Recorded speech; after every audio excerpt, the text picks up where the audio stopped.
few weeks, the Precision Racing League has seen furious battles and furious scraps in hopes of trying to fight for a championship, whether it's been for the full season or whether it's been for Season 4.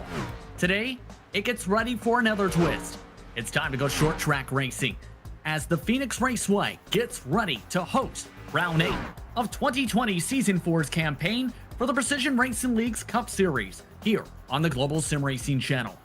Good evening, I'm Justin Prince. Alongside me in the booth tonight is iRacing's newest qualitative tester as well as Vehicle Dynamics Associate and Christian Challenger.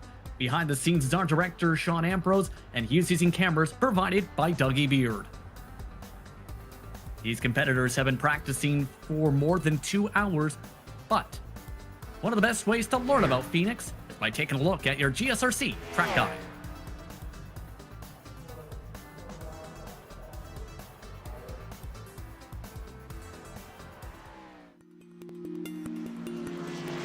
Welcome to the Valley of the Sun and Phoenix Raceway.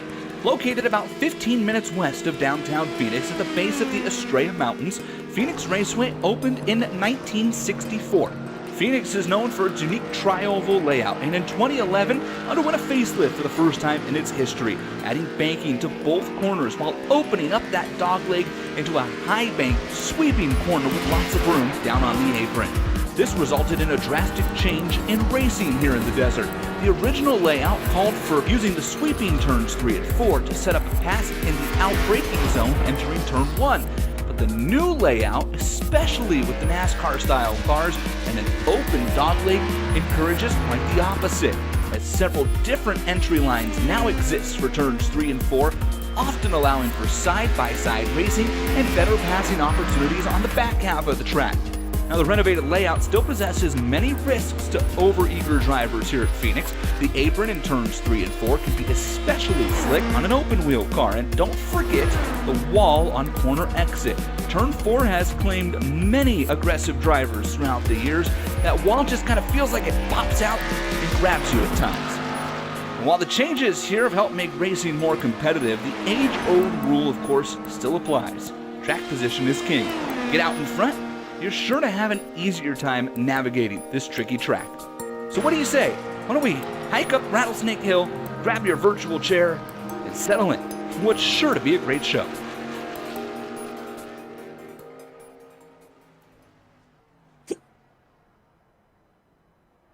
That was a look at your GSRC track guide for Phoenix Raceway. It's been by co-broadcaster Christian Challenger, who has tons of experience in the NASCAR Coca-Cola iRacing series, as well as now with the iRacing staff. But for Phoenix, what should drivers expect first of all? Well, it's a 1 mile flat track. I would call it a flat track. It's obviously a short track, and it's a very notoriously difficult short track to get around, actually. Obviously, we've got 2 completely different turns at this track, and a little bit counter to real life. What we'll be calling 3 and 4 is now the real life 1 and 2, so we just have to keep that in mind. And our flag stand is not in the dogleg. It is actually in the middle of what is now the backstretch.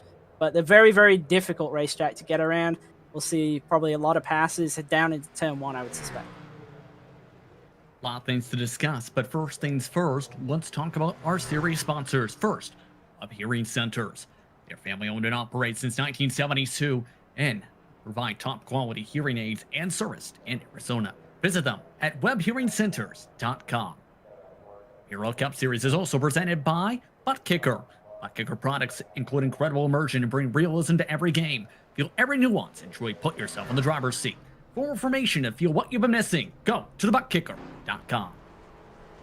Let's take a look at what you may have been missing for the championship scrap so far, where Bradley Hawley, with drop weight factored in, with a 31-point drop to be precise, has a 20-point lead over Richard Regan Jr. Regan Jr. had a drop in round 2 as a DNS. James O'Brien comes in tonight third in the standings, with Joshua Daniels and Robert Bisson Jr. rounding out the top 5.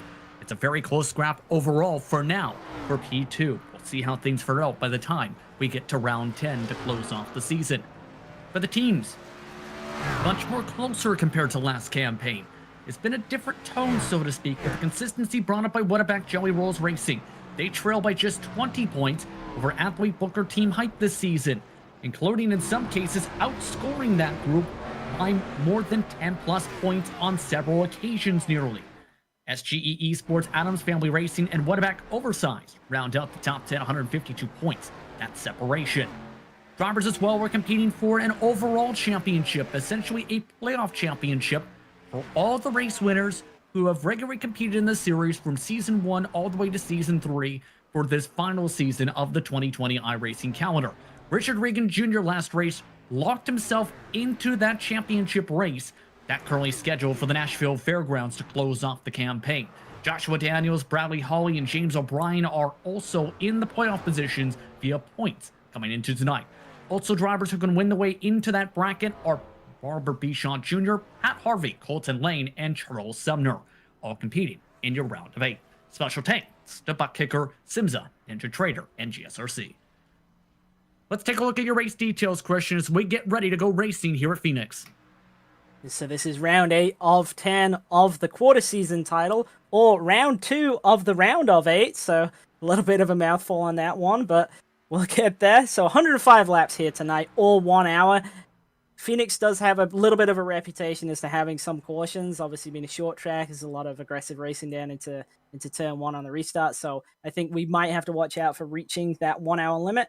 24-point incident cap, so that will also be a factor if we have a lot of yellows. 100% fuel, so I suspect as usual we'll only see 1 pit stop. But they do have 3 extra sets of tires tonight. Keeping on how these drivers contend here for this evening's action. Tires could come into play if we see fairly decent amount of cautions, to say the very least. But let's take a look at your weather conditions for tonight. 82 degrees is the track temp for tonight. iRacing day is not in effect. It's November the 7th in Sim, to be precise, just past about 4 p.m. Air temp 78 degrees Fahrenheit with partly cloudy skies, humidity 55% for these drivers. Couple things to note, though, here. One driver to keep an eye on, James O'Brien. We've seen him moments ago, P6 on the practice charts. He's in a unique situation tonight, not just because of the points, mind you.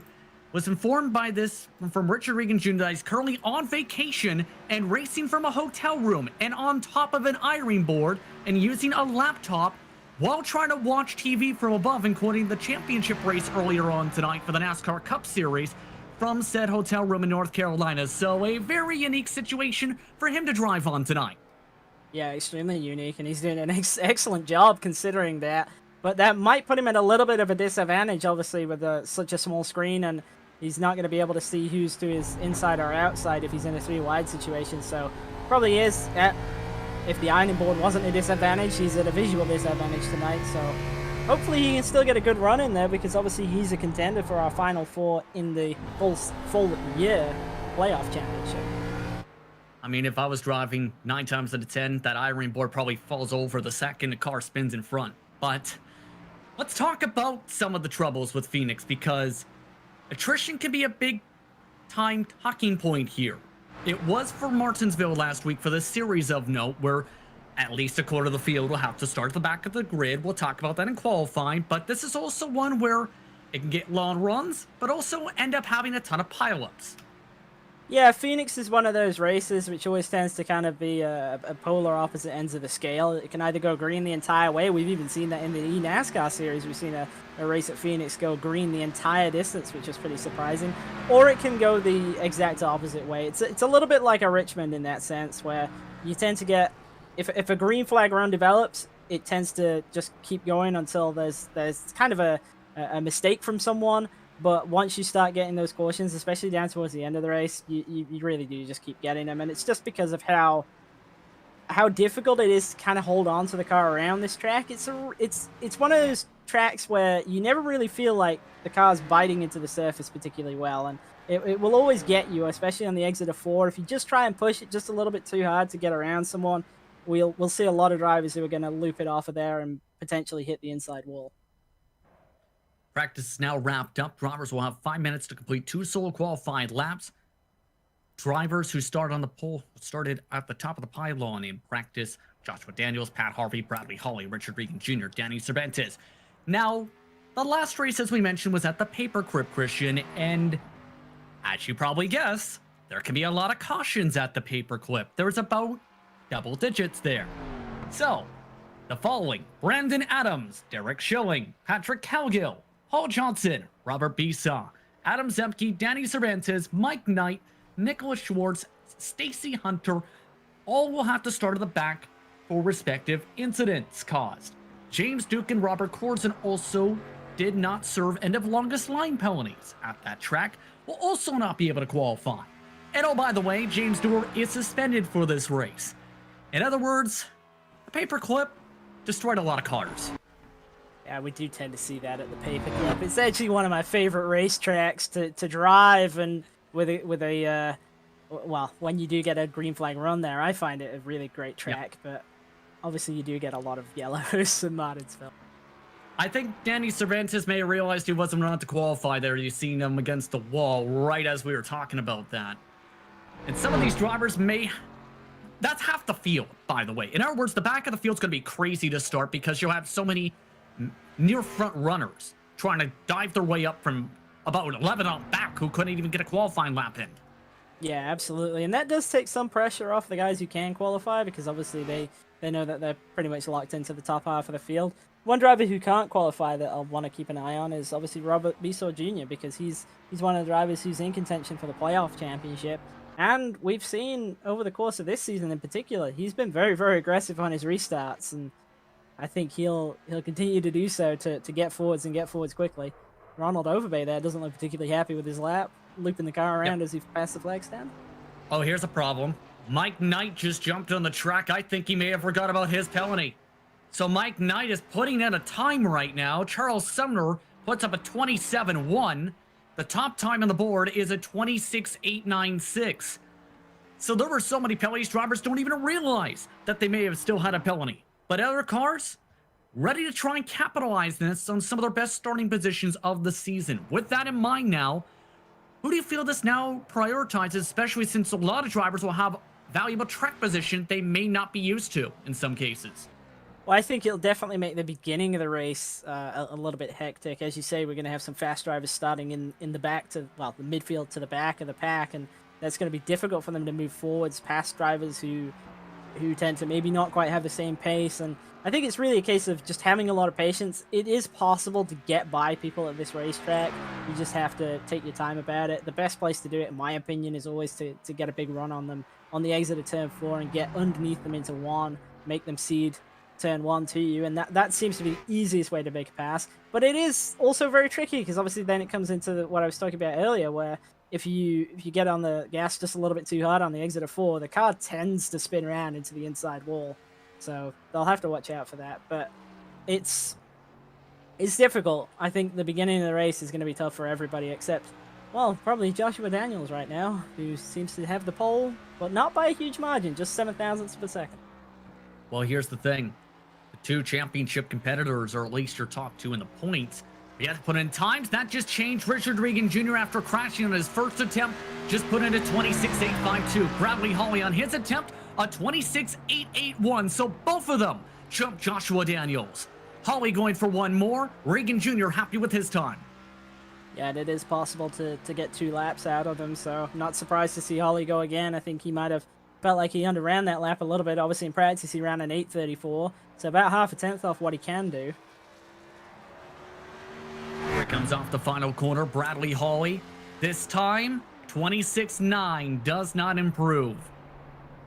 So your starting positions are locked up. Chad Brown is the only driver who can try and set a time. Mike Knight, not allowed to set a time for obvious reasons. He is also using this as practice. In other words, your starting grid is already secured. 30 minutes to go on the board with half the field not able to qualify as a result of penalties from the paperclip. Interesting qualifying session as a result, Christian. Yeah, absolutely. And obviously we do have those drivers at the back kind of jumbled up a little bit. Interesting strategy by Mike Knight, actually. I like that. He went out and intentionally invalidated his 2 qualifying laps so he doesn't set a time, but he gets some practice all to himself out there. I think that's a good strategy. I mean, when you feel you need more practice, find your ways to get it. He ended up, by the way, putting in 45 practice laps before tonight's action. With that, it's time to take a look at how they'll line up for said action tonight for the PRL Cup Series from Phoenix Raceway. On the pole tonight, it's Richard Regan Jr. setting at 26.854. will start alongside his championship rival in Bradley Holly. Joshua Daniels starts in third tonight in the 77, with Mark Kalin up in fourth with a 26.9. James O'Brien on his ironing board, trying to look and go up the irons and up the board from P5 to the front, with Pat Harvey in 6. Brett Adams, Doyle Rance, Colton Lane, Charles Sumner, your top 10 tonight, Christian. And then we've got Scotty Johnson and Chad Brown. Chad Brown with a really good qualifying effort there, 27.19. And just behind him, Jose Medina with a 27.5, a little bit of a mistake on that lap. Ronald Overbay, we saw him, not too happy with his lap. He is the last qualifier in 14th. Then Mike Knight invalidated both of his laps, starts in 15th. Then Danny Cervantes alongside him in 16th. Paul Johnson, Robert Bissell Jr., definitely going to be keeping an eye on him. He'll start in 18th. Then we've got Adam Zemke and Greg Corson in 19th and 20th. 21st, Robert Corzin with Nicholas Schwartz to 22nd. Patrick Calgill, 23rd. Baron Hilton, Keith Haney, Derek Schilling. Your 26 entrants today for Phoenix Raceway. With that, Christian, with especially so many unpredictable variables now with this type of race tonight, what are your keys to victory in this one? Well, the track is going to feel pretty gripped up because obviously the track temperature is quite low. And I think that's going to make this track a little bit fundamentally easier to drive for the drivers out there. But at the same time, it's a surface that generally doesn't provide a huge amount of feedback to you. So what we're probably going to see is a lot of cars when they do go around, there'll be quite sudden snaps. So you've got to really avoid that. Keeping the rear tires on it is always a huge thing at short tracks, even a place such as this. So I think there is going to be some tire strategy.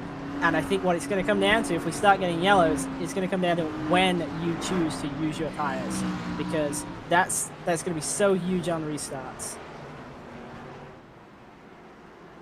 By the way, I'd like to remind you that live time and scoring is available for this event tonight at GSRC.tv. Keep an eye on your favorite teams and drivers. Phoenix Raceway this evening. Once again, you can find that at GSRC.tv. The action. Engines revving into first gear as we get ready to go racing from Phoenix. Regan Jr., Holly, on the front row. Green flags out, we're underway from Phoenix.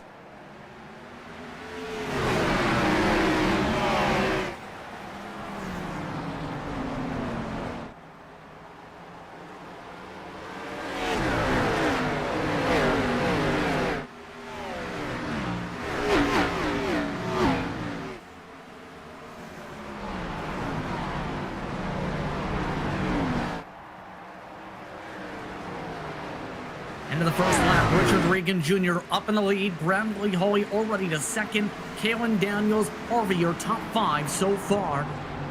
And keep in mind, Regan Jr., with that first gear launch, was the only driver inside the top 5 who didn't get to 4th gear by the corner entry and used that 3rd gear to boost. Yeah, and that's actually a decent strategy to use. Obviously, you get a little bit more pull in 3rd, and the rear end ratio for this track is quite long because you've got quite a big run out of the exit of 2 down to the entry to 3. So it does mean the car kind of bogs down a little bit through 1. So keeping it in 3rd probably gave him a good advantage there on the exit of turn 2. It could be difficult to try and beat him here. Remember, the last time this series was in Phoenix back in the winter time of earlier this year, Regan Jr. was one of the quickest cars in the track. Bradley Holly was also in that category. Already, it's a half a second advantage up at the front of the field. By the way, all your drivers who did not get to qualify, the highest of those competitors right now include, at the moment, the driver starting about 15th on back, still P15. Make it P14 now, Danny Cervantes on the track. Also have had one driver hit the wall on the exit of turn 2, which will be a problem tonight. Paul Johnson did that just a lap or so ago, Christian. Yeah, I was watching him when he did it, and it's quite easy to do, actually. You just kind of try and carry more speed through 1 and 2, and you don't realize that you made a mistake until you get right to the exit of 2, and you find yourself coming up on that wall real fast and flatten the right side of that car down pretty early on. You'll definitely not have wanted to do that. As we hear, I believe somebody else has just clipped the wall pretty significantly there. I'll have to check as to who that was, but that's another danger point around the racetrack, is drivers drifting up into the outside wall on the exit of turn 2. Let's take a look at Joshua Daniels and Pat Harvey. They single file up for now with the SimPick car at the front of those two machines, SGE eSports behind. But to get to that point, one of the main telling signs here at this track with the tire wear is You're looping it around off turn 2 if you burn up the right rear too much. If you burn up that right front, usually mow down that safer barrier off turn 2. Yeah, it's one of those tracks that's got a really fine balance to it. You never really feel like you've got a great race car at this track, to be honest. It's one of those ones where it always feels like it's one way or the other, and I know some drivers kind of just they'll live with what's good at the 3 and 4 end for what's bad at the 1 and 2 end, and vice versa. Surprisingly, though, no one's really taken the dog leg here either tonight. Usually you see the dog leg be a major factor, just about everybody staying above that yellow line. Do you think that's just in part how the setup may feel, or something involving the driver preference right now at least, or something involving the tire wear? Well, it can wear the rear tires just a little bit more, because obviously when we cut down across it, you do get a little bit of wheel spin. So if you do it repeatedly, it can heat them up, and it can make your life difficult in that sense. But yeah, normally you would obviously see drivers cutting as much of that dog leg as they can. So I would say in the early part of the race, it's probably a comfort. By the way, Haney and Schilling did not qualify for this race. Let's take a look, as one driver has had to pit around this grouping of notes. Jose Medina with trouble, but Danny Cervantes, your biggest mover so far from the non-qualifiers. +5 on the move with Chad Brown, as he nearly loops it, and that's also why drivers usually don't take the dog leg with the fixed setups, is that? Yeah, exactly right. It did say it makes the car a little bit unstable, and you do have to watch out for that. But yeah, Jose Medina made a bit of an unscheduled pit entry right there. It was with a little bit of an assistance. Very lucky to not hit the barrels or the wall itself, though. Yeah, that was on lap 8, turn 4, with Paul Johnson, in fact. After he got loose, all the cars are starting to get loose, some of them with the cooler track. Doyle Rance is getting loose in front of this group. Doyle Rance just nearly hit the barrels in front of this group. There are cars who might loop it around here, and we're only on lap 11. And this is the thing with short track racing. It's pretty much always the rear tires that go away. So if you burn them off at the beginning of the run, you will start to suffer even this early on. You see a huge drift by the 2 car, just misses the barrels. That's a great save. Yeah, a lot of cars are really backing it off a ton. This is some of the most I've heard drivers letting the car roll in a long time at Phoenix, and they'll remind you in open races, much colder track temperatures than this. Taking a look at the battle for third at the moment, this is already 2 seconds behind Hawley and Regan Jr. You see the 77 and Joshua Daniels. Kind of got a little bit of a train forming up behind him at this point, but I think what everybody's struggling with is the car trying to over-rotate if they drive into either end of the racetrack too deep, and that's why you see the backing it up as you see the 64, Chad Brown, coming into pit road. I don't think that was intentional. I think he was caught out again right there like we saw before. But yep. Nobody hitting the wall, so... Yeah, don't jinx it, please. Yeah, Chad Brown just looped it into the pits. That's the 3rd driver in 5 laps or so who has snapped off the bottom of turns 3 and 4. At this point, knowing there's such a difficult moment for these cars to try and handle to make sure they don't have that happen, how do you try and counter this? You'll see this right here, just lose the back end. Well, see, what happened to him right there was a little bit what I was talking about in the pre-race, where I was saying you would want to pass drivers by being on the bottom and getting the drive off so that you were underneath them into turn 1, but obviously you can be over enthusiastic with the throttle pedal, and that's the result that you'll have. Normally we see cars spinning into the pit wall though, so it's a little bit surprising that they're spinning off the corner that early on and actually ending up down pit road. To potential cheers, the sun is out, by the way, on the racetrack, so we might get the track a little hotter. As good or bad news as they may come, as Mark Kalin now working with Pat Harvey at the moment. By the way, of course, Harvey shuffled out from that grouping with Daniels. O'Brien is now in that fight for 4th, as everything has gone wild here with the tires. And also, everyone destroying the right side of the cars like you see with Kalin as Lane takes advantage of this. Yeah, it's very, very easy to do. As we've discussed, you can kind of end up coming up off of 2 and just slapping that wall without even realizing you're going to have a problem. And I haven't spoken about him yet, but I think it's time to sort of bring Pat Harvey into the conversation here.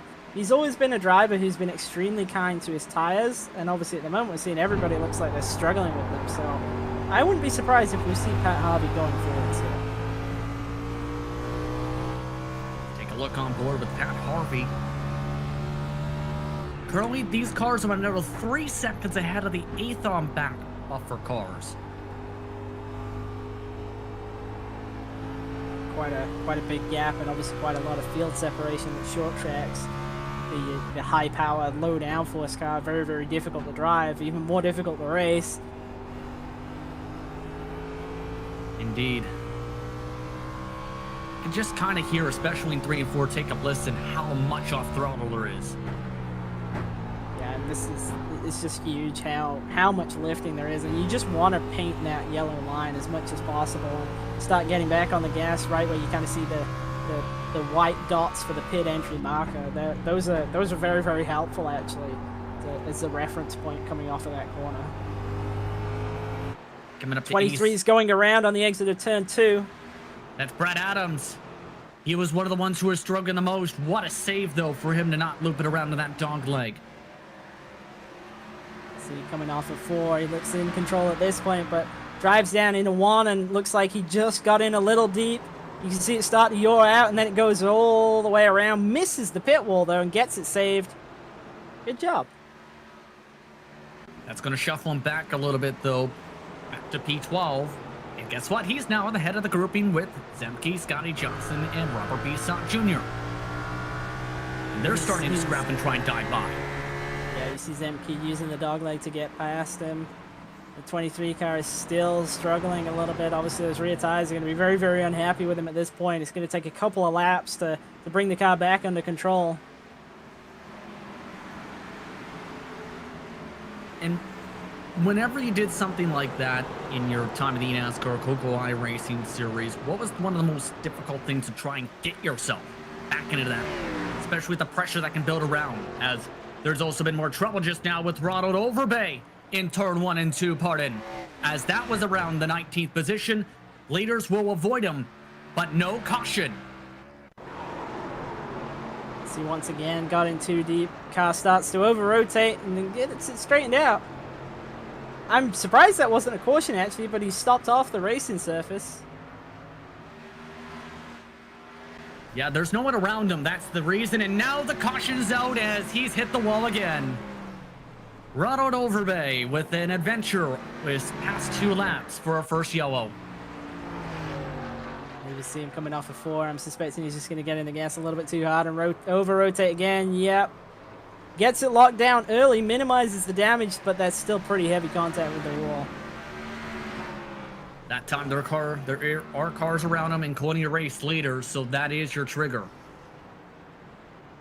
I think we're going to see everybody come down now. Yep, absolutely. I was going to say, how difficult is it to try and cool those tires down, knowing you're going to have drivers looking to take advantage of that situation, try and pounce before you can do that? It's really, really difficult because obviously you know that you're in a bad situation, and there's no way of going forwards for quite a while until the tires are kind of back under control and you've got them back in the window that you want them in, and it's never a fun experience because you know that pretty much that entire run is gone after making a mistake like that, and obviously losing so much track position just really, really hurts you. All the drivers in the boxes, Regan Jr. nearly spun it into the pit lane. Just about trying to shift it on down. We'll see who's the first off the lane. Robert Bisson Jr. took 2 tires in the back of the field. He's trying to gain track position. Regan Jr. sticks in the lead. Holly, Daniels, Lane, O'Brien still the top 5. That move from Bisson Jr. puts him in P6, however. And that will be a big track position game, but I don't know how much tire life he's going to have lost right there. His left sides aren't obviously going to be near as fresh as everybody else's is, and they definitely matter, especially at a track like this. Yeah, he was about around the 15th or so place battle prior to the caution flag. We'll have an extra pace lap, by the way, as a result of Ronald Overbay losing a lap. Paul Johnson also with significant repairs this caution. Chad Brown as your only DNF so far. But real quick, we want to touch upon this.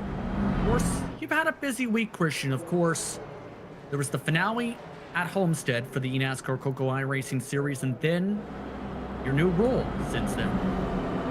Yes, so it was extremely hard to keep all that under wraps, and obviously we had the final eNASCAR around Homestead, and that was a great race to kind of cap all that off. You know, like I was on the bubble kind of going in for the top 20, and I knew I wouldn't be racing the following season and so on, but I really wanted to finish that out inside the top 20, and I wanted to have a good run because I knew it was going to be my last race, and I think it pretty much went as good as I could have hoped it would be. I finished P18 in points, P6 in the race, and yeah, I had a fun night. So that was definitely a cool way to go out. And then obviously, just 2 days after that, I started my new position at iRacing. So that's been a lot of fun. Obviously, only a 3-day week last week, but yeah, full-time position, and it's doing the things that I enjoy the most, which is testing cars and so on. So obviously I can't talk too much about it because sensitive information and whatnot. But yeah, it's a great role, and I'm really excited to have started that last week, and I think it's a great fit for me personally. It's doing everything that I enjoy the most on the sim. So yeah, especially with the respect you gained, especially with the knowledge you had, as well as your racecraft on the track. Yeah, I'm glad that last race obviously could kind of end without me. I was super careful not to be involved in the championship battle and so on. Drivers ready for first gear launches once more. It's Regan Jr., Hawley, Daniels, Lane, O'Brien, Bisson Jr., your top 6. Back on her way as Regan Jr. with another good launch. Big jump out to the lead there. Obviously, no stranger to the lead, but the further you can get out ahead, and especially this racetrack, you can just build an advantage and then protect, and I think that's the strategy for the afternoon, and it's going to work out great. Already though, Joshua Daniels, because that bottom side start has a chance to rip away second. The bottom line seems to be the preferred line of these restarts. The problem is, you stay on the outside of somebody, you can defend right here to be able to get the pole by 1 and 2. Yeah, absolutely. Bradley Holly did a great job of demonstrating that right there, but even if you have a car to your inside off of turn 4, the job isn't done. If you can get a good run on the exit, you can pinch him down a little bit and actually clear him, and that's exactly what he did right there. But Joshua Daniels isn't giving up. He wants that P2. He is. This is one of the closest marks he's been at to Hawley, mind you. He was, remember, 2 seconds back previous run. Esau Jr., by the way, is already losing ground. He's lost his spot to Mark Kalin already on the board. Still, Pat Harvey, Charles Sumner, Doyle Rance are also going to be scrapping behind him still, trying to close in. Yeah, and I'm a little bit surprised that we didn't see Bissell Jr. go further forwards in that first run. I believe you commented that he was running in P15 at the time of the first caution, and he started, I think, around about P18, so it was a little surprising that we didn't see him move up, especially into the back half of the top 10.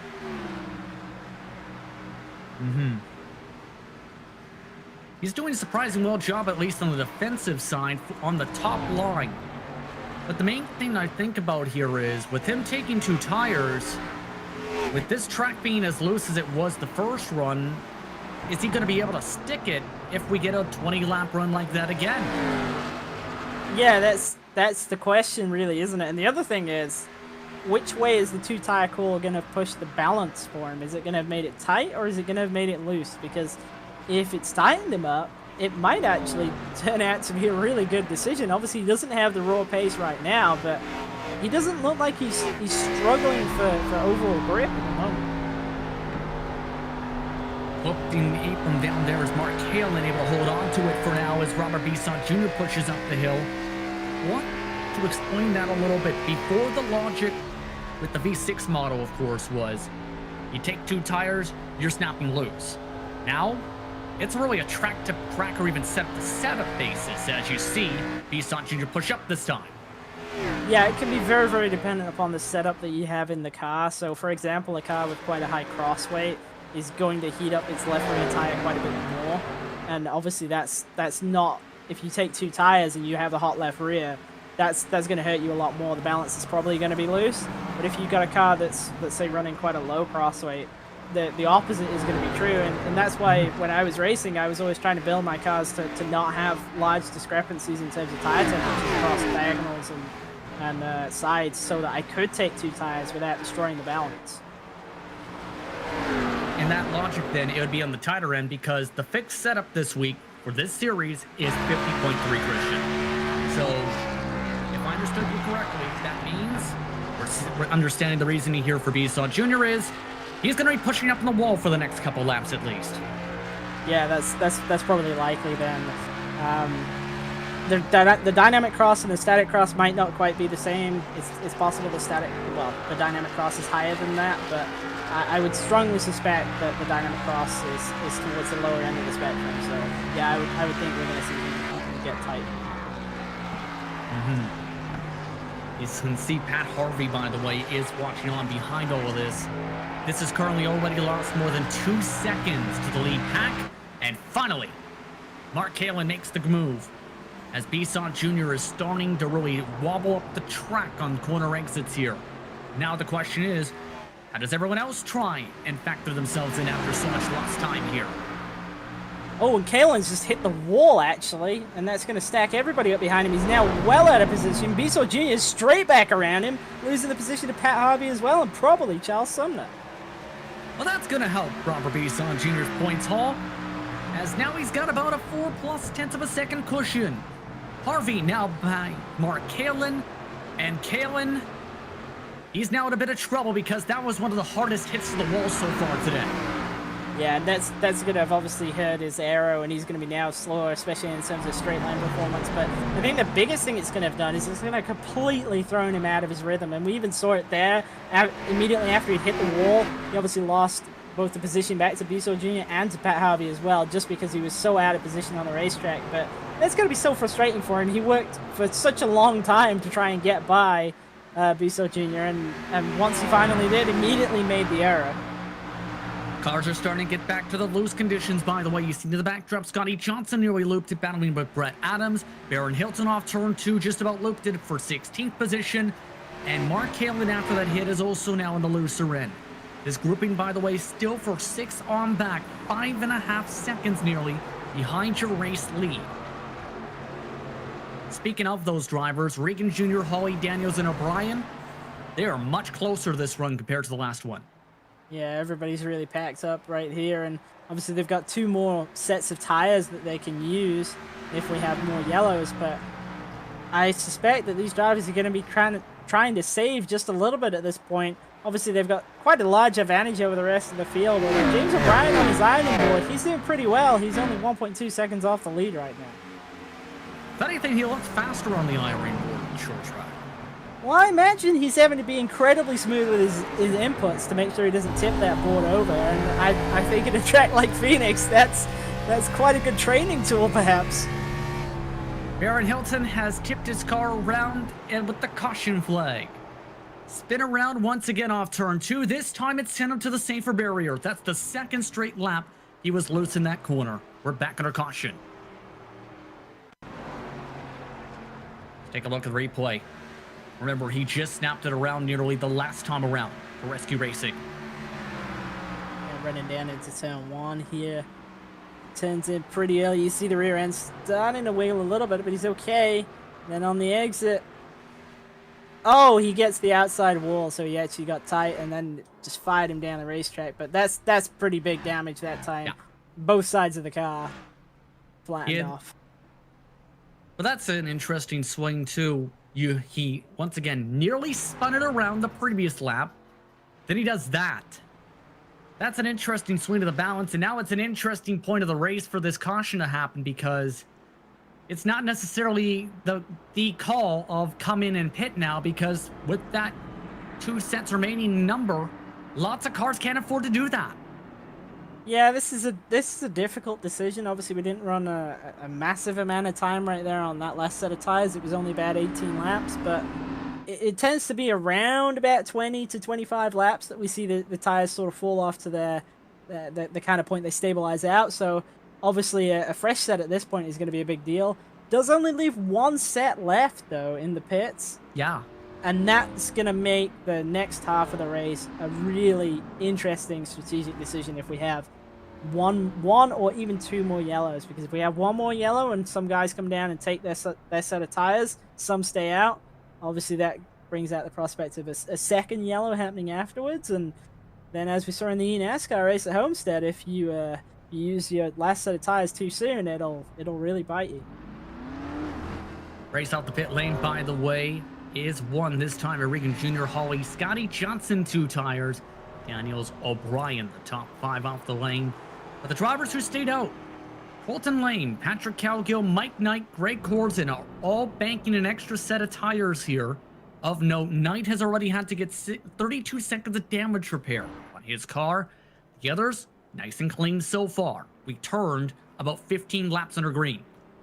Yeah, and see, now this is a dangerous time for Richard Regan Jr., Bradley Holly, Joshua Daniels, who were our leaders before that. Because now they've got to get around these guys on old tires. They'll be so much faster.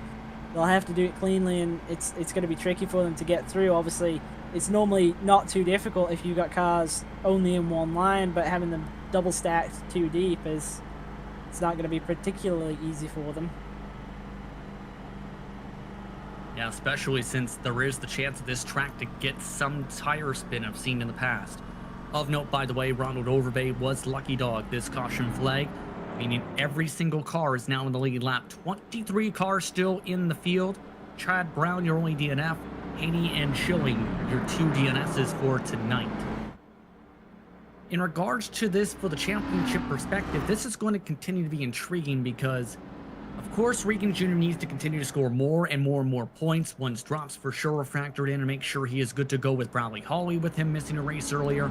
But everyone else, there are some drivers who are in that same boat where they have not had the opportunity to drop essentially a points run. Have had to drop a non-start in the first place. Whether it's been in some cases drivers like David Wilson Jr. earlier on the season. James O'Brien did that round 3. A couple of those competitors cannot afford any real major bad runs. Although the drivers behind O'Brien, Daniels, Bisson Jr., Harvey have all dropped points tallies below 20 points. Yeah, and I think that's obviously always a big factor is when, well, obviously ideally you don't want to have to consider the drop week, but if you had a DNS, then you kind of made the decision as to when you were taking your drop week, and then you're really out of chances, so to speak. So you have to make sure you get to the end of the race, and you have to make sure you score good points. And Phoenix and obviously past week Martinsville, they're not easy tracks to do that at. Regan Jr. won that race at Martinsville, by the way, over Bradley Holly. As back on her way, Colton Lane, first gear, full throttle into turn 1. Big jump by Colton Lane there. Got the whole field spread out. He had the best launch of it, everybody. Greg Corzin nearly smacked the wall already. He's been shuffled to the heart of the pack. Regan Jr. already up to second. 3-4 wide into the dog leg with several drivers trying to pass by the 11. Yeah, the drivers on new tires wasting absolutely no time at all trying to pass these guys who stayed out. Already, Patrick Calgill being passed by Joshua Daniels. Bradley Holly has already got him by these cars. 0.3 of a second. Now down to 0.2 is the cushion between them and Colton Lane. Into 3 and 4, Lane will give it up to Richard Regan Jr. He's leaving space. He's up to the wall to let by the fresher tires.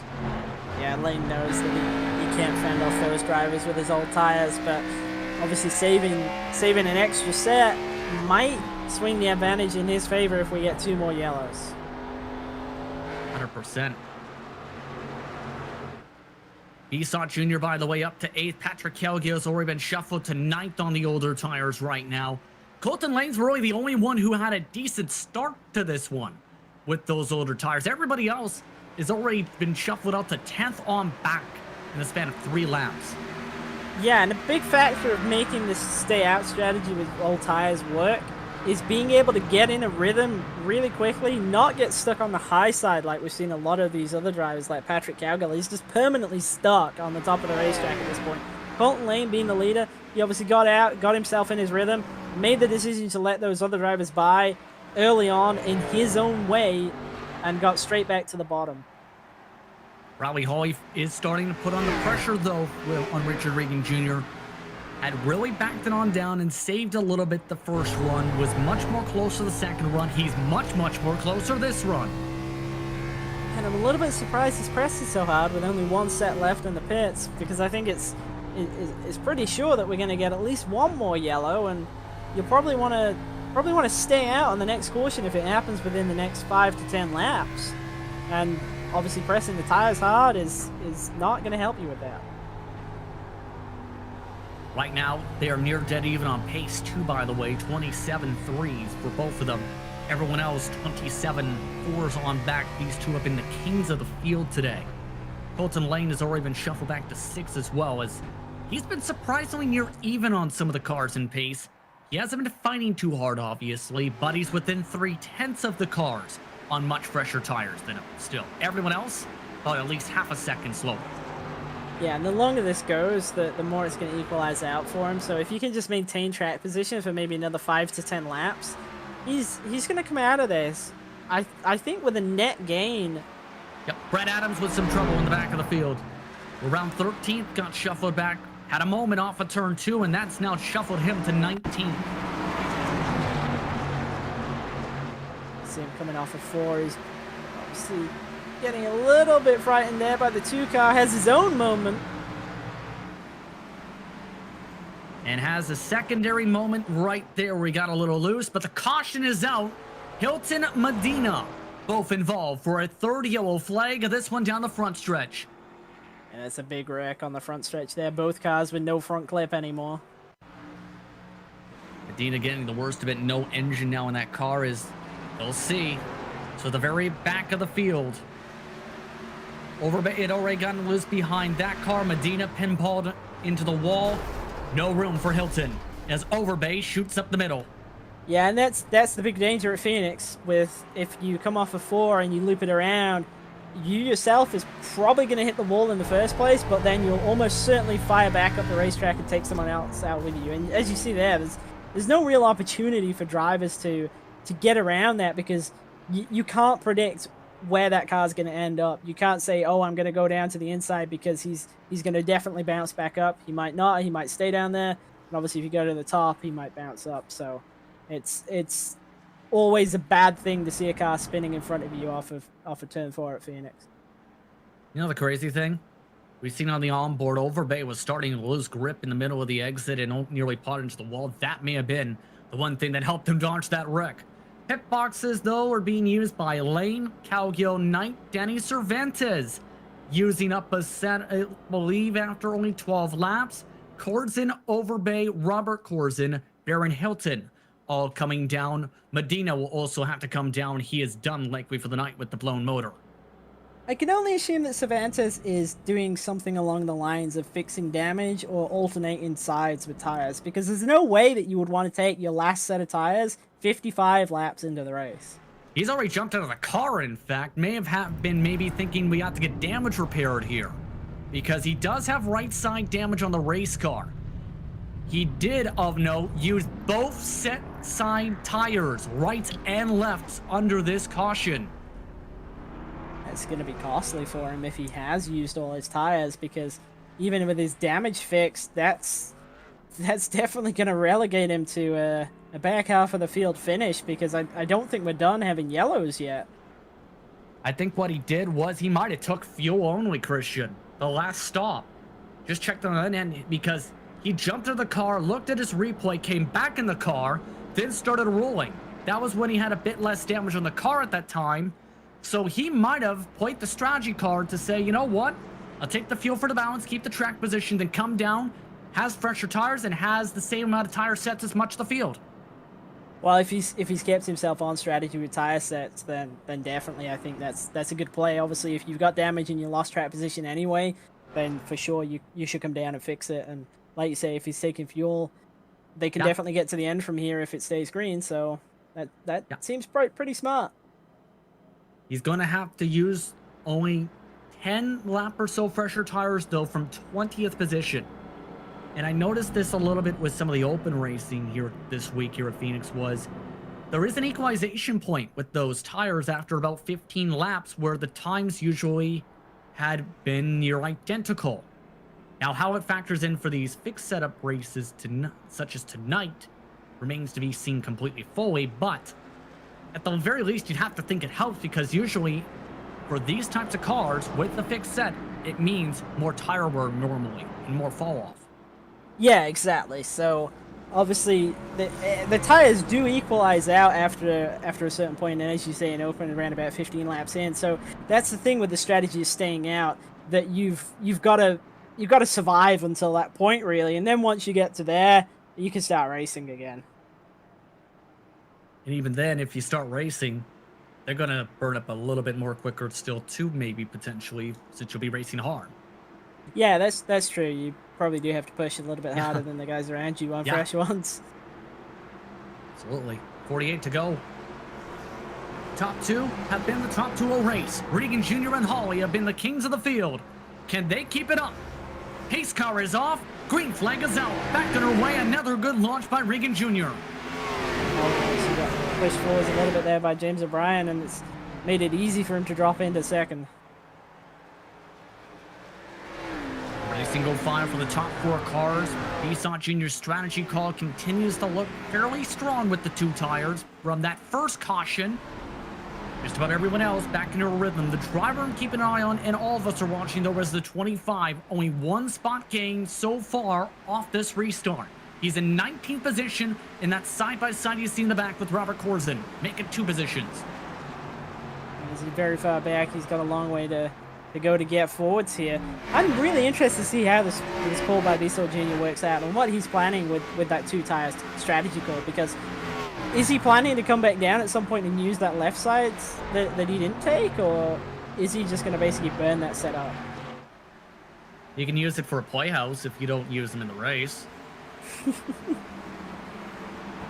I mean, you can find uses for them. I just think it will be difficult, you know, for him to come back down, waste a pit stop track position on a set of left side tires. Yeah, I understand 100%. And the thing is, with the left side tires we've seen, it might make you more on the looser end if it comes down to it. I'm hoping that we don't see yellows, but I'm really curious if we do, to see if he does come down and take those left sides. Because I'm intrigued as to see what that's going to do for car balance, and if it's going to net him a significant amount of performance to go forwards. By the way, Regan Jr. is starting to get a little bit loose up towards the front. Let's talk about race cars, shall we? As Bradley Hawley is at the same time not being able to capitalize. If anything, he is slower on corner exit. And he's got Joshua Daniels right behind him here. Yeah, you see Regan Jr. painting that yellow line for the corner apex. Hawley is about a half a lane up, then drifts up towards the wall. And that's where he's been losing a lot of the time. He's also lost a touch of it off of turn 4 with how hard he's been sending in turn 3 some cases. Yeah, and it's really, really difficult to get around Phoenix. There's the 2 cars going around on the exit of turn 4 again. Doyle ransom on those drivers. Nicholas Schwartz collected. We're back in our yellow. And both of them, significant damage. I missed the end of that, but I'm sure we'll see it on replay. It looked to me as though the 2-car Doyle Lawrence was starting to go around first. Obviously, he's already got some right rear damage, as we see here. Drives into 3. He's looking okay. Gets down to the yellow line. Pretty good. And then just goes underneath it. Loops around all on his own and tries to get it woed up, but unfortunately, everybody behind him can't really avoid that. Especially Nicholas Schwartz, as that car was able to lock it up right in his path. Take a listen on board. And see, this is the difficulty. You see that car spinning, but where'd you go? You know, like it always is easy to pick a line when you're watching it afterwards, but what's hard to appreciate is that once you've already chosen your line in the corner, the car's locked onto it. You know, like you're at the limit of the car's grip. It can't, if you want to cut lower, you can't do that because you're already at the maximum. You don't have the potential to turn the car down. If you go up, you probably don't have the grip up there to not hit the outside wall. So unfortunately there for the 44, just no options available for him. as expected, none of the lead cars really coming down the pit lane outside of Greg Corson and a couple others. It's definitely too early to burn the last set. This may actually help a little bit Danny Cervantes, though, too, to regroup. But he's already up to 13th. He was just avoided the incident, too. And that's the other danger, you know, we're going back there, that you're losing all the track position, you're going behind the mid pack, and right now that's where we're seeing the wrecks develop. It's not happening at the front, it's happening in the mid pack. So if you pit, you go behind that, there's a big risk there. By the way, to touch upon this real quickly, you may have noticed the design on the 2 machine for Doyle Lawrence, a graphic designer on top of a long-time iRacing user of about a decade plus. He's the designer actually for Retard eSports, which in that race you were taking part in just last week for the finale, they actually had Chris Shearburn find his way to victory lane, oldest winner in Coke Series history. Yeah, and I thought that was actually great for Chris Shearburn to win that. Obviously, it was kind of sad that I never managed to kind of pick up a win for myself, but at the same time, Shearburn's been around for such a long time, and he's had so many times where the potential win, or at least a very good result, like a top 5 or something, has been snatched away from him in such a cruel way at the end of a race. So it was really cool to see him actually pick up that win, and felt like maybe it was a little bit overshadowed with it being the championship finale and whatnot, but I'm sure it made no difference to him, and I'm sure he's very, very happy with that. I know Doyle was happy as well, especially with seeing his designs on the track all year as well.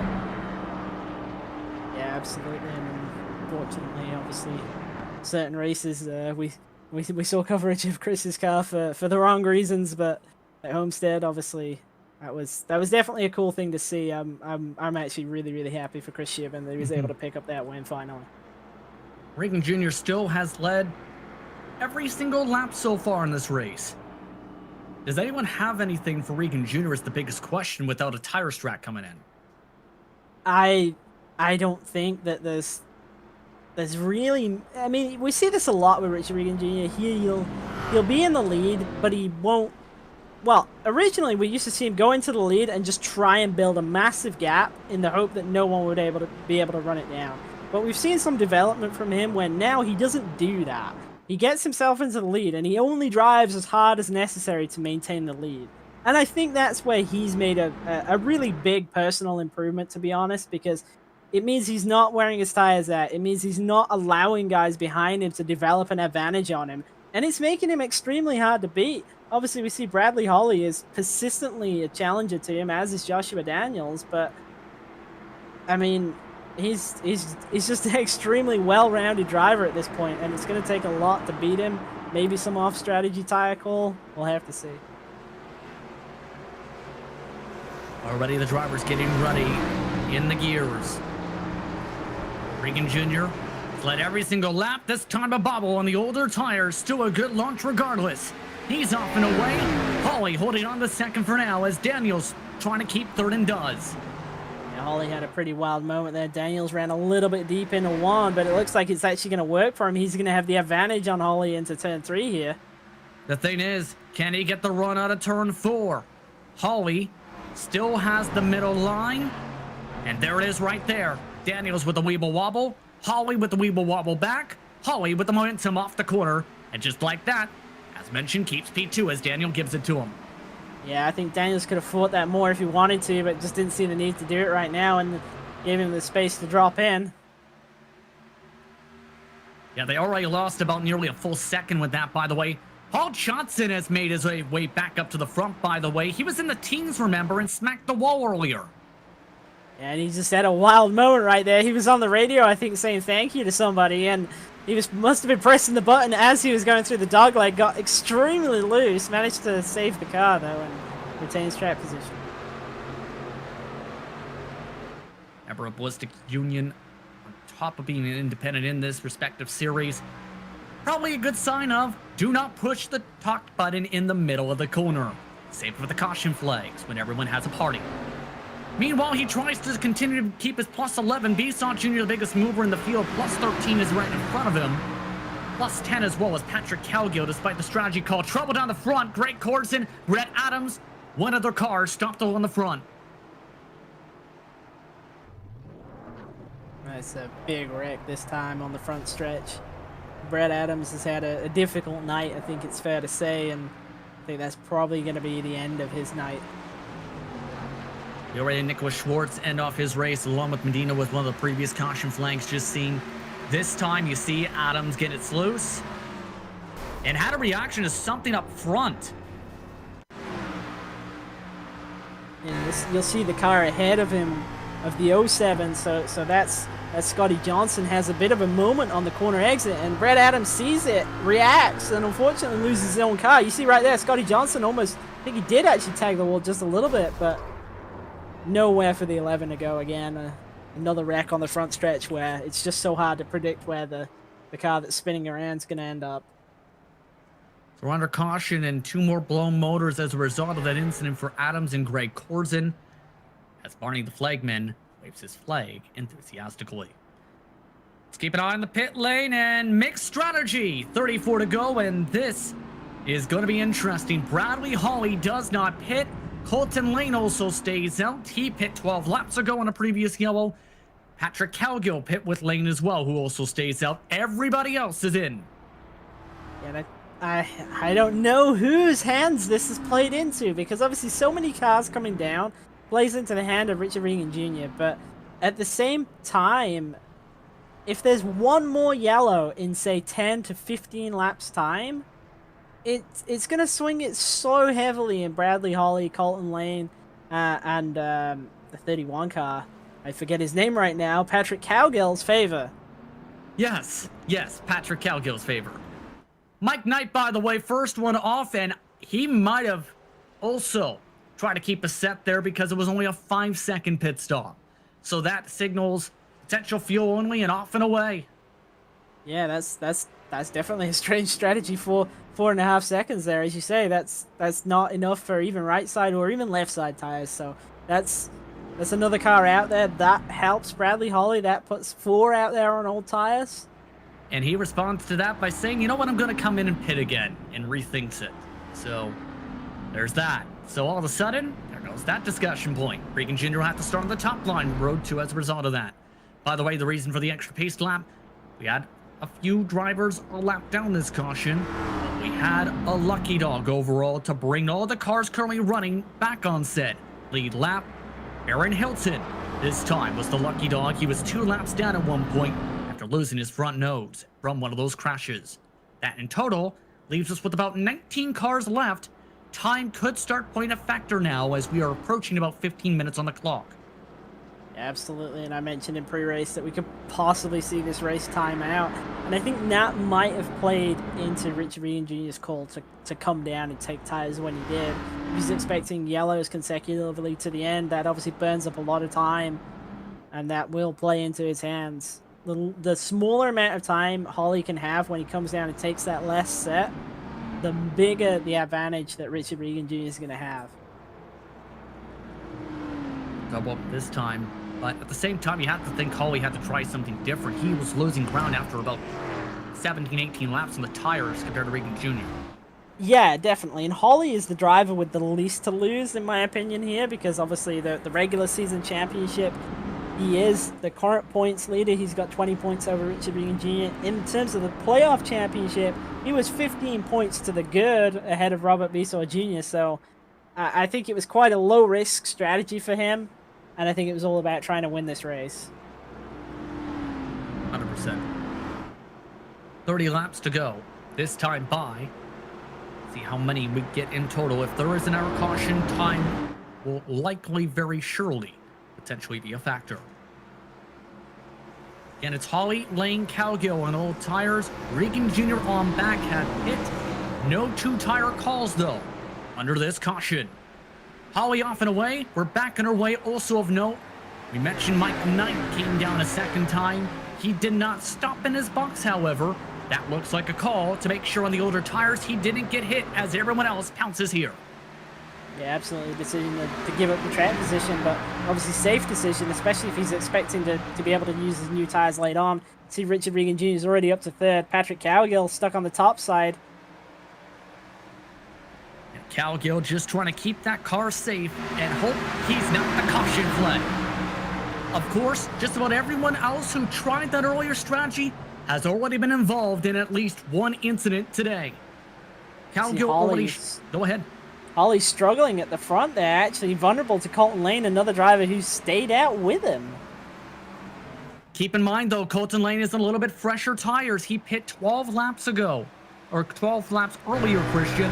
He pit on after the quickie yellow, so he is on a bit of a different strategy call. The thing is, too, that was only his second set of tires, believe. Oh, the 14's going around. Paul Johnson. And it's one of his pals, James O'Brien, who helps him around for the caution. Doesn't look like a lot of damage on the 14, but obviously high enough angle and slow enough that the yellow is thrown right there. Just gets tagged by the 9 car. Yeah, just drifted up right there. James O'Brien, obviously the ironing board not working too good right there. Maybe, just maybe. Also, hotel internet can also play a factor. I'll just put that out there, but they were going to make contact either way, likely there. Either way, quickie yellow makes things interesting for time because we're down to about 11 minutes on the clock, and now it's definitely panic time on the clock. And the problem here is that wasn't really a long enough run for Bradley Holly to come down and get a significant advantage by taking his tires at this point. Yeah, right now, this may put Holly and Lane in a really tough box here as they both elect to pit only after a couple laps on the tires. I think this is going to be really difficult for them to come back from now. Obviously, Regan Jr.'s tires are very, very new still. He only ran probably 2 to 3 laps at full pace right there. This isn't going to be enough for Holly. Especially with 10 minutes to work with, unless they start going really crazy and have a lot of trouble. They might not even find their way to the top 10 in time for the checker flag if they get enough caution if there's enough cautions. Yeah, and the even more surprising thing about this, to be honest, is that Colton Lane came down, even though he looked quite strong right there on his old tires. I think it made a lot of sense for Holly. Holly was obviously saving the setback for quite some time, but Lane really wasn't, so I'm pretty surprised to see that he came down there, because I think that's just going to be a net loss for him. Yeah, that's the thing that I'm wondering here, too, with all this, because the thing is, Lane was the best driver, I think, on old tires compared to the fresh tires. In fact, I wish we had a bit of a more equal strategy for Lane, because if he had that track position with the equal tires to, say, Regan Jr., there's a chance we were talking about him potentially being able to challenge Regan Jr., and now that might not be the case. Yeah, obviously so far back with 19 on the lead lap, it's just a huge amount of track position to give up. Expecting what to go signal this time. Patrick Kelgill, the last of the cars on the lead lap at the moment. Barry Hilton, though, has need to get damage repair done to reset your top 10 overall. It's Regan Jr., Daniels, Bisson Jr., O'Brien, Kalen, Cervantes, Pat Harvey, Zemke, Sumner, and Paul Johnson. Round out your top 10. 15 positions gained, though, for Bisson Jr. Looking like those left side tires will likely be used here as a hat and/or a playhouse, or one or the other used for one of those uses. Either way, the number 3 car, P33, in number P3. Yeah, definitely not going to be coming down again, I don't think, at this point of the race, and his strategies worked out really, really well. I was obviously very skeptical of the 2-tire call after such a long time on them, but he made it work, and he retained the track position long enough to come down and equalize out on tires with everybody around him. And I expected him to go forwards. He didn't go as forwards as I thought he would do that first run, but since then he's been inside the top 10 and now the top 5. So definitely a solid job recovering from that non-qualifying penalty. Potential issue, by the way, for Danny Cervantes, who will start this run in 6th. He has headset issues at the moment, Christian, meaning he can't vocally communicate, and also is down on horsepower. So there can be a bit of a checkup now that could take place on the high line from row 3 on back. That's definitely not what the drivers behind him want to hear. At the moment, he's got Adam Zemke lined up behind him, Paul Johnson lined up behind him, so that's going to be rough for those drivers. See that in the green and tannish car. Row 3, top line. 7 minutes and 48 seconds on the clock. Regan Jr. off and away. Daniels, Bisson Jr. and O'Brien with good launches as well. Cervantes, despite the damage, actually passes Kalen to take away 5th. And a great jump there by Richard Regan Jr. He's just now going to try and absolutely get away. Paul Johnson hits the wall on the outside of turn 2 again. Saves it, though, and keeps the car straight. Danny Cervantes now seeing that damage start to play in with Kalen able to make the run on the bottom side. Meanwhile, Regan Jr. just looking to run off and away. Keep in mind, Holly is already up to 11th, make it 10th or so, battling with Paul Johnson. Colton Lane is still in 13th. Everybody else who came down is where they were running off the launch. As we take a look, they are now near 3 wide with Charles Sumner and company. Yeah, and Holly really got boxed in there. He ended up stuck behind Sumner because Johnson took the bottom. This time it's going to be much easier for him, but obviously that burned a lap for him, and that's a lap of his tire advantage gone. And he's now currently, he was 2.5 seconds off the lead last time. He's now 2.9 seconds off the lead. That's a huge margin to pull back in. Once again, we like to remind you that lap total will be affected by the time limit. 1 hour time limit for this series. There is an estimated 14 laps to go if you run at this current pace. That is without a caution flag factored in at the moment. In other words, if you have a chance to gain positions, now may be your best chance to do so. Now it's out the window because Charles Sumner brings Scotty Johnson with him to the wall for the caution. Yeah, it's some synchronized spinning right there. Both cars coming off of turn 4 sideways, I believe, on their own in both instances. No outside help, just getting too aggressive with the loud pedal. Well, yep. Near identical. Look from first that they're right hooked up together. That's pretty impressive right there. They couldn't have timed that any better. For some reason, with these cup cars especially, if one car in front of you gets loose, you get doubly loose if you're behind them. I've noticed. Yeah, I've noticed that in the past as well, and I've kind of put that down to the fact that you're probably kind of like in their tram tracks, and that's, if they're making a mistake with their line, you're probably making a mistake with yours in the exact same manner. So it's definitely an interesting one though, and as you say, it's not the first time that I've heard someone else report that as well, and it's not the first time I've seen that happen either. Well, it's your job to fix that now. Hint, hint. 11 laps to go, by the way, estimated 5 minutes on the clock, and now this is where it's panic time. Yeah, absolutely. Everything is up for grabs at this point. And the thing is, Bradley Holly is only running 9th right now, and Colton Lane is 11th. I don't see how they're going to get forwards. Yeah, this is going to be a tough situation. There was a bit of tire spin again off the launch for a couple drivers, as Aaron Hilton did use a full lap to repair his damage before. That's why we'll have an additional pace lap that's going to really also factor into this. He's your lucky dog again. The previous times, he pretended to be a dog over the air rather. This time, he's a cat. And he's been taking that wave around quite a few times now, and obviously still trying to repair his car. It had no front end on it, so that he's even still able to run, and that he's committed to fix that thing and still try and finish the race is actually, I like to see that. I mean, it's obviously really beaten up, but the fact that he's made the effort to finish out the race, and he's probably going to finish on the lead lap, that's pretty cool. As long as he stays out of trouble, that's the key thing, right? Yeah. I mean, he's been in some big trouble, I think, already. So. I mean, as long as he doesn't lose the motor, that's going to be good for him. Right. One more pace lap before we get the one to go signal, by the way, and it's going to be close on the clock. We may have maybe 3 laps at the most to play with. Yeah, this is definitely going to be a time-limited race, I think. 100%. It's just a matter of knowing that you might get 2, you might get 3. How do you try to attack this if you want to win this race, if you're Daniels especially?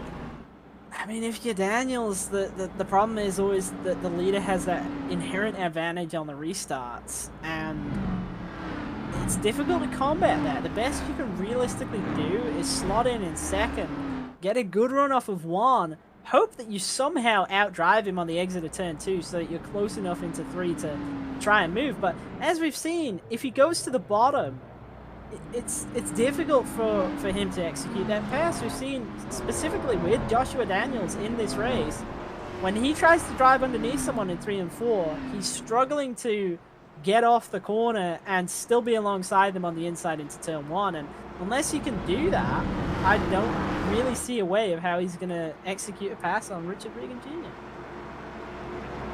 Even then, James O'Brien hasn't been able to keep up with them in the same grouping once long runs have come into play. Bisson Jr. having a stellar race regardless of where he's at in P4. Danny Cervantes, despite his damage and issues, is still running in P6. He was still running side by side with Mark Kalin as the caution flag came out.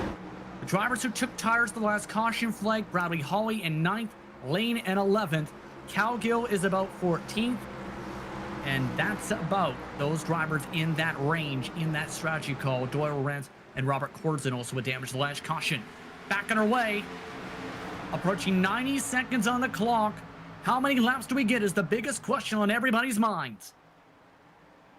Right now, just looking at keeping an eye on Bradley Hall. He's stuck behind Pat Harvey. Looking underneath him, going to take it near 3, not quite 3 as they're coming into turn 3. Nearly cutting off the nose, there is James O'Brien looking to make it a 1-2 for his organization. Estimated 2 laps to go, this time by on the time. We'll see if that stays the case. Ronald Overbay has had trouble off the corner. No caution as taking away the lead. It's James O'Brien. Where did that boost come from? I'm going to call this controversially, but I'm pretty certain Regan Jr. just let him by. Wow. That's going to be a question. Approaching 40 seconds or so on the clock. We might get an extra lap on top of this, Christian.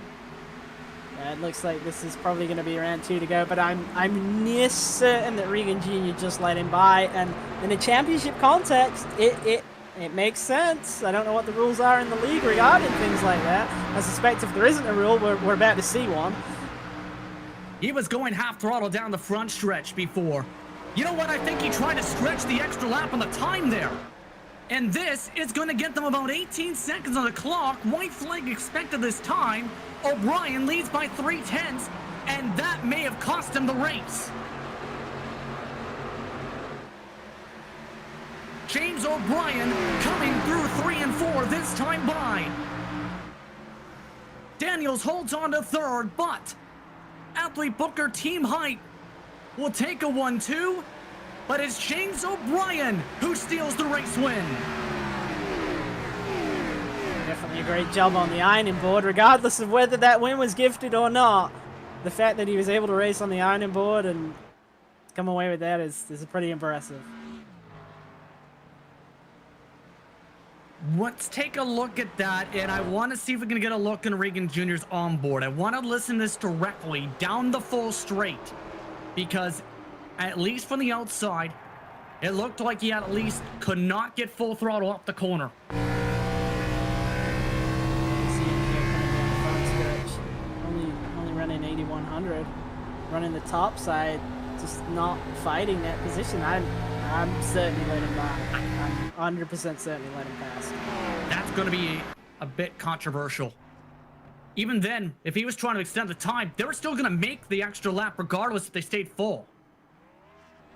Yeah, and I don't think there's any consideration in terms of fuel and whatnot either, so I'm not even really sure why the time factor would be something that you were trying to game. Not quite sure either at that point. That's going to be something to discuss during post-race. Double burnouts in the dog leg. The man on the iron board goes up the irons from 5th to 1st to win. Post-race coverage coming up in just a few moments. We'll take a step aside. We'll be back on the Global SimRacing Channel after this.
Welcome back to the virtual Phoenix Raceway for post-race coverage of the Precision Racing League Cup Series, sponsored by Web Hearing Centers and by ButtKicker.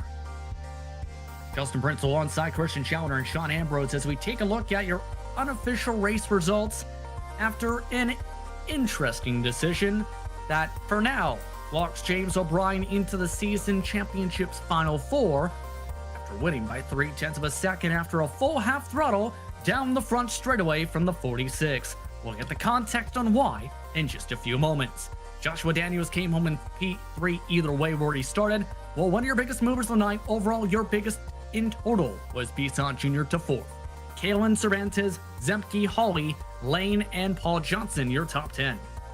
And just missing out on the top 10, Pat Harvey started 6th, unfortunately fell back 5 spots. And then Patrick Cowgill, I forgot his name mid-race, but I didn't forget it this time. He had a good run tonight. He was up 11 spots for 23rd, finishes 12th. Mike Knight, talked about him as well. He finishes 13th. Robert Corzin up 7 spots in 14th. Charles Sumner with that late race synchronized spin comes home in 15th. Scotty Johnson, the driver who synchronized spun with him, comes home right behind in 16th. Doyle Lawrence, a driver who had numerous incidents tonight, but got to the flag in 17th, and Ronald Overbay 18th, and first driver off the lead lap. Baron Hilton in 19th, with Greg Corzin 17 laps down in 20th. Adams 21st tonight from 7th. A rough race on the long run for him. Nicholas Schwartz involved in one of the earlier incidents, 30 laps down, 22nd. Jose Medina blows a motor for 23rd from a crash. While Chad Brown had an adventurous race after he had 2 loose moments parked at 79 laps downwards, where he finishes with Haney and Schilling not starting tonight. In the end, though, it's James O'Brien who takes home the checker flag after Regan Jr. led just about every single lap prior to the white flag. He is standing by. James, how are you feeling about the win, first of all? Pretty shocked. I don't know if Richard told you my situation before the race, but I didn't expect to have any speed tonight or any sort of performance. I was just kind of going into it trying to just hold points.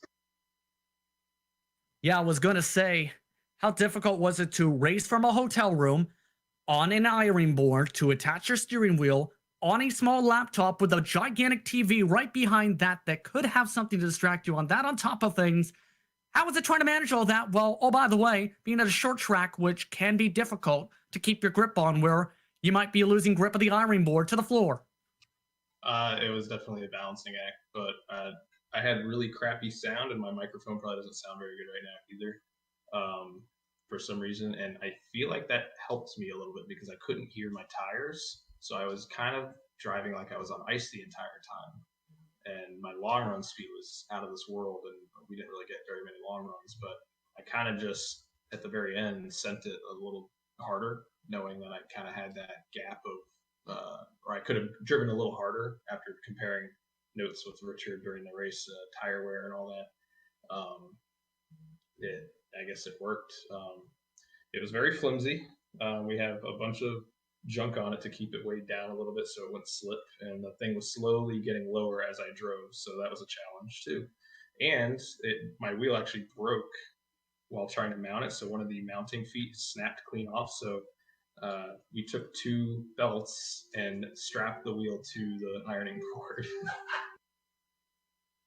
Whoever's in the backdrop, I think, enjoyed that last tidbit. A very adventurous race. Still a couple more races to go. On that note, next race is Homestead. Your thoughts on going there? I like the track. I'm mixed there on results. I do well sometimes, don't do well other times. It's kind of like Phoenix for me too. Sometimes I do okay. Sometimes I get wrecked or do wrecking like I did tonight to Paul by accident. So we'll see what happens, I guess. Luckily, it's a little bit less stress now for me, and I'll focus more on Nashville and learning that new track.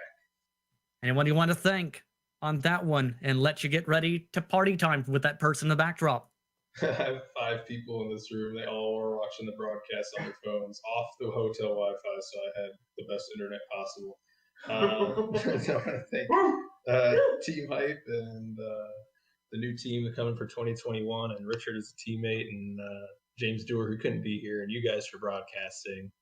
I guess we're still calling it athletebooker.com until next year. So them too, Moto Million, Million Autos, all my guys, and everybody that watched, I hope it was a good race. Well, they're still your title sponsor for the rest of the season at the very least, by the way. But congratulations either way. Thanks, Justin. James O'Brien, your race winner tonight. The driver who dominated just about the entire race is going to have a lot of questions, I think, coming from one Christian Chowder. He finishes second. Richard, you know what I'm going to ask you right off the bat. I'm pretty certain I know what the answer is, but you lifted to let your teammate win that race, right? If that's what you guys want to say. Uh-huh. I mean, we were solely on board, man. I mean, you were definitely going half throttle down that front stretch, and I mean, I get it. I understand it, but I think you might be maybe looking at some post race penalties for that. I don't know what the league rules will think of that. Are you concerned about anything like that happening? Not really. I didn't see anything in the league rules that said that was prohibited, so we'll see what happens. All right. Well, I'll leave that for that point. But other than that, you pretty much dominated that race, man. And I mean, I was actually saying it during the broadcast that something that we saw from you, particularly earlier in the year, was that you would go out to these big leads and whatnot, and then it was a case of waiting for someone to try and run you down. And it looks like you've kind of changed up your style now. It looks like you don't do that so much anymore. Like you get to the lead, but then you only drive as fast as you need to maintain the lead. And it looks like it gives you a really big advantage, especially in terms of giving you more options to react to people behind you who are trying to push and whatnot. And I think it's made you a much more rounded driver. And is that something that you've worked on to try and kind of factor that in, so you've got more options, that you're not just trying to blast out and get a big lead and hope they can't run you down kind of thing? Yeah, for sure. That first run was a great example of that. I thought I was driving the car pretty easy, but clearly I wasn't. Everyone basically ran me back down from Brad ran me back down from like a second and a half, and everyone else was coming too pretty quick. So I destroyed my left rear tire there. So yeah, that second run and the rest of the race was just, whoever was behind me, set the pace with them, and if they kept backing up the corner, I'm gonna back up the corner and let them burn up their stuff and try to save my tires. Well, that absolutely makes sense, and like I said, I think it's definitely made you a more well-rounded racer, and obviously it's paid off. You've won a lot of races this season. I think you obviously definitely were gonna win that race until your teammate won it. But what are your kind of thoughts these last two races? Obviously, you've got the season playoff championship, and the final race is going to be at Nashville. What are your kind of thoughts on that? And Homestead in between. Homestead's a great racetrack, and obviously you've got that final 4 round to think about. Yeah, I don't want to take any credit away from James. James was really fast tonight. He just, he had a lot of bad luck on restarts, and so I mean, he still had a fast car. So, but yeah, I'm pretty all right at Homestead. It's one of my favorite mile and a halves. I've been pretty good with the high downforce, low horsepower package there. So we'll see. And then Nashville is going to be interesting because we don't really know what to expect. It's going to be a lot of practicing during the week on the official side and seeing how everyone's running the races and what to do. It's a very bumpy track, so it's definitely going to be interesting. All right. Well, we're definitely going to be excited to watch both those races. Homestead's one of my favorite mile and a halves as well. And as you say, Nashville is a complete unknown. So that's definitely going to be a good one to watch. And obviously being the playoff and the regular season finale as well. So there's a lot on the line for that. Before we let you go, is there anybody that you'd like to thank? Yeah, my teammates, James Durr and James O'Brien, Athlete Booker, Team Hype, Athlete Booker, Ty Stover, Tommy Milner, Bruzy Raceway, ButtKicker, Neonism, Multiple Sclerosis Society, Susan G. Coleman, everyone at Bobby Dale Earnhardt Legacy eSports, you guys at GSRC, everyone that tunes in, and everyone that puts on the league. All right, man. Well, thank you for coming and chatting with us and definitely giving us that perspective there on what happened at the end of the race. And we'll be looking out for you again at Homestead next week. Thanks. I guess we'll find out next week. Once again, Richard Regan Jr., after leading 79 of 94 laps, decides to finish in second. Finishing third ends up being Joshua Daniels. How are you feeling about your run tonight? Feeling pretty good. I was kind of had my sights set on the win, but just didn't come away with it. I was just a little better on hot tires, I think, instead of cold tires. All those restarts kind of worked against me. I was going to say, with the strategy calls too, what were some of the thoughts in that? Because there were a lot of back and forth strategies tonight. Yeah, I was just kind of hoping I would be on the right strategy. I just followed Reagan, because he seemed to have the right strategy. The last time things went wrong like that, so it ended up being the right choice. I'm glad I stuck with his choice he made there. Indeed. Thoughts on Homestead, next race? Homestead.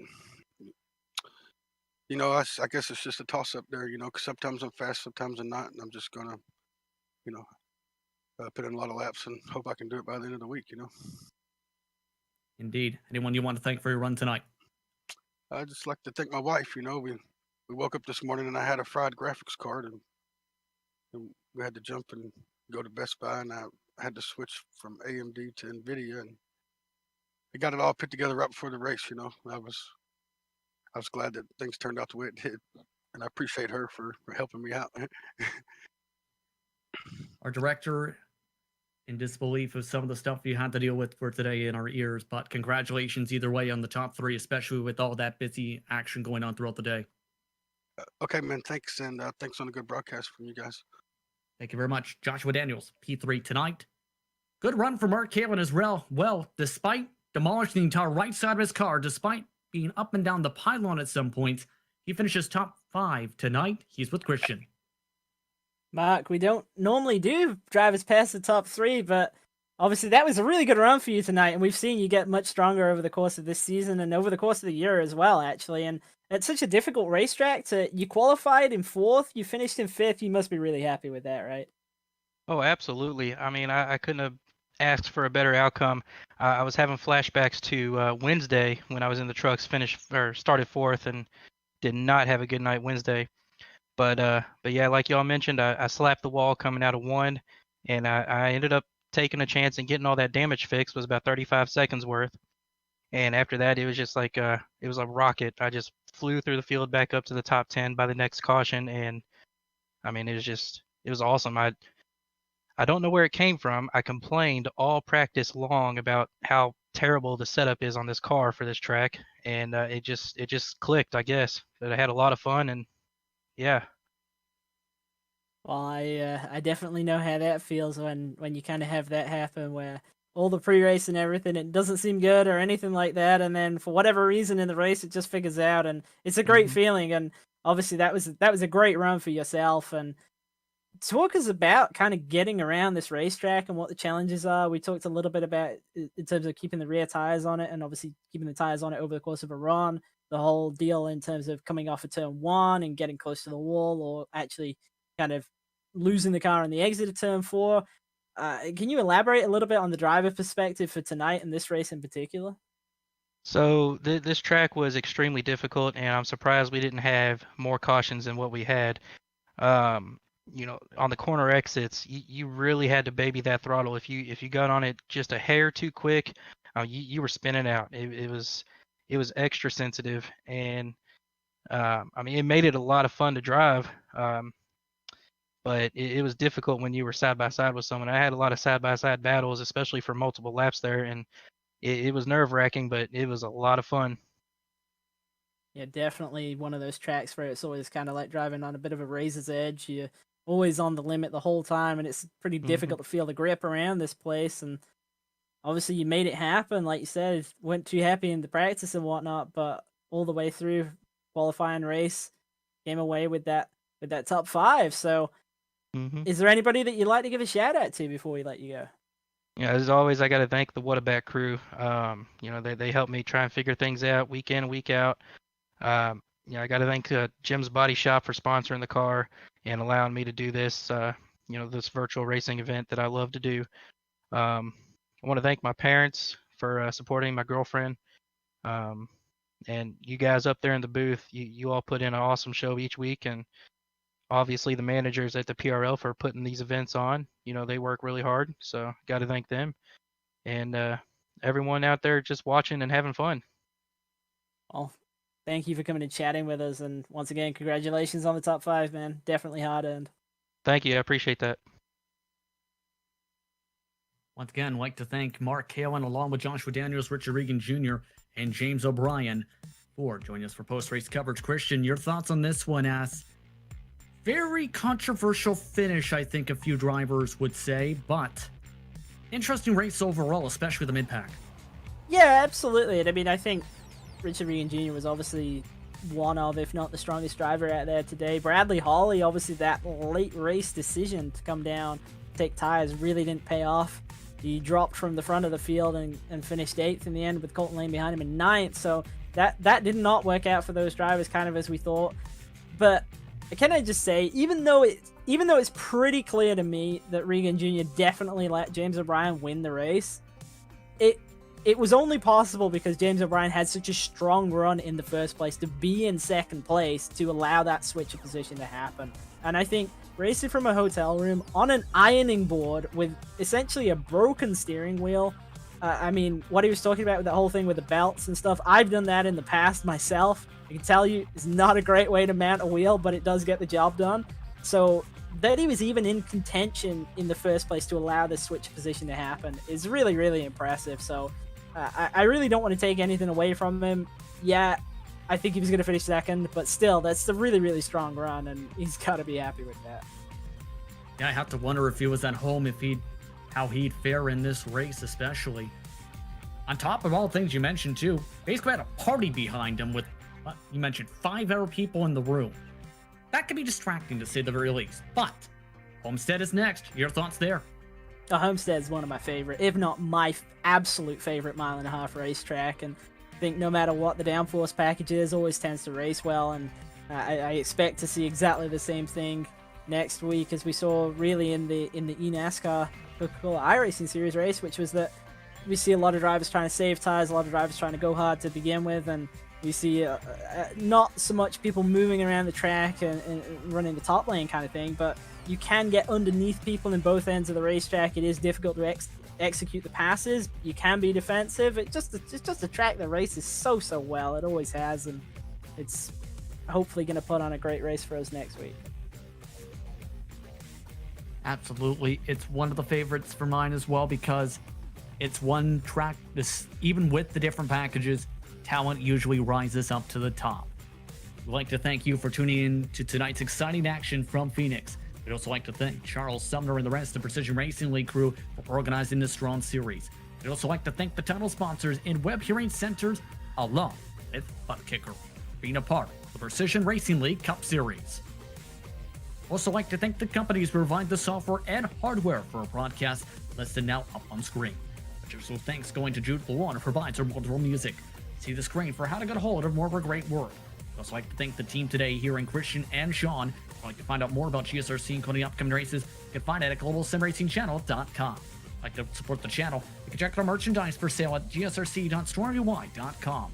Or you can check out our social media on Twitter at GSR Channel, Facebook at Global Sim Racing Channel, and Instagram, GSRC_Graham.